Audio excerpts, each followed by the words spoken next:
Hello, this is Greg Salyer, and welcome to Myth as Noun and Verb.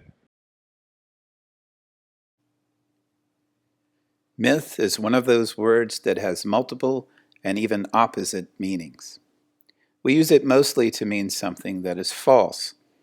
In religious studies, however, myth ultimately has the opposite meaning. For our purposes, myth as a noun means the stories cultures tell themselves. Myth is also a story that is deeply true. So true, in fact, that we are not even aware of it until it begins to change.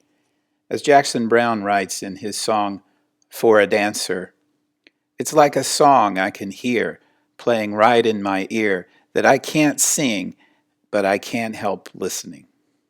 That is myth. But let's look a little deeper into myth as a noun and myth as a verb to see exactly what this means. The Greek word myth is related to the word for mouth and thus means anything spoken. But it especially means stories spoken. That a story might not be spoken but written was a possibility only after the invention of writing. It turns out that after writing becomes more widespread, myth changes dramatically. Instead of being something spoken, it is something that is false or perhaps obsolete. The reason for that change is Plato, who, in writing, argued that myth had to be replaced by truth. As an element of religion, however, myth retains its ancient sense of a story that is true or meaningful. It might be better to say that myth is a story that has meaning, since our notions of truth imply that there can be only one, but meanings can be many. Here's a story that illustrates that point. A missionary once undertook to instruct a group of Indians in the truths of his holy religion. He told them of the creation of the earth in 6 days and of the fall of our first parents by eating an apple. The courteous natives listened attentively, and after thanking him, one related in his turn a very ancient tradition concerning the origin of corn. But the missionary plainly showed his disgust and disbelief, indignantly saying, "What I delivered to you were sacred truths, but this that you tell me is mere fable and falsehood." "My brother," gravely replied the offended Indian, "it seems that you have not been well grounded in the rules of civility. You saw that we, who practice these rules, believed your stories. Why then do you not believe ours?" This story appears in George Eastman's The Soul of the Indian. So for our purposes, let's think of myth as the native people do in the story, as a way to make meaning in the world. And this way is through stories. At its deepest level, myth is the story behind all stories, the repository of beliefs and assumptions about the world that run so deep we have difficulty bringing them to consciousness. So if myth is a story or collection of stories that help us make meaning in the world, the next question is, how does myth work? And what does myth do? This is myth as a verb.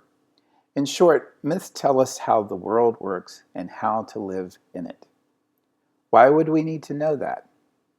Very simply, the answer is that we are born into a world that is disorienting and dangerous, and we need help to make our way. Myth is our map. It tells us what to do and how to do it. Joseph Campbell was a theorist of myth, a mythographer, as some would say. His 4 functions of myth aptly depict what myth does. Let's look at each of the functions in turn to see how myth is a verb as well as a noun. They are the mystical, the cosmological, the sociological, and the psychological.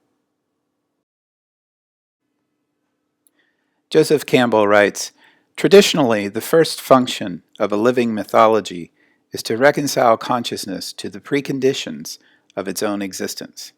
that is to say, to the nature of life. Myth's first action, appropriately enough, is to enable us to understand our existential situation, namely, that we are ignorant of much of the world, vulnerable to many dangers, and ultimately will die. Moreover, as Campbell notes, life lives on life, and there is nothing more fundamental about life's nature than it is dependent upon death. The first function of myth is to help us understand and embrace that profound relationship.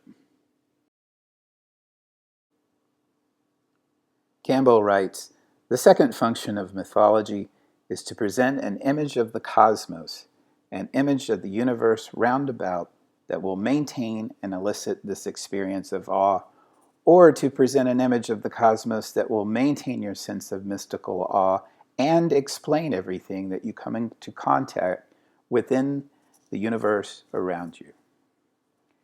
Myth shows us our place in the universe. We're on the third rock from the sun, rotating and revolving fairly regularly, but not indefinitely, and part of a larger universe whose edges we have not seen or adequately imagined. Religion used to provide most of this second function, but it has now been largely supplanted by science, as is evident in the explanation used here.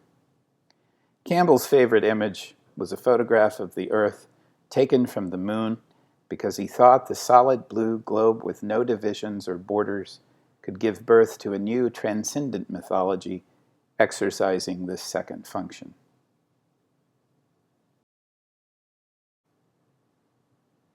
Again, Campbell writes, "The third function of a mythological order is to validate and maintain a certain sociological system, a shared set of rights and wrongs, proprieties or improprieties on which your particular social unit depends for its existence." Myth does not exist apart from a culture. This third function recognizes that myth is the vehicle for initiating an individual to that culture. Therefore, myth is invested in a particular set of values found in a particular place. Living myth is never abstract or theoretical, but always enacted at some concrete cultural level. And finally, Campbell writes, "The fourth function of myth is psychological, that myth must carry the individual through the stages of his life, from birth through maturity, through senility to death. The mythology must do so in accord with the social order of his group, the cosmos as understood by his group, and the monstrous mystery." In addition to engaging one another in the social order, individuals also live their unique lives within their own physical, emotional, and mental spheres. Myth functions on this level as a guide, just as it does on the cultural level and in relation to it. It is an inner map for self-actualization and fulfillment.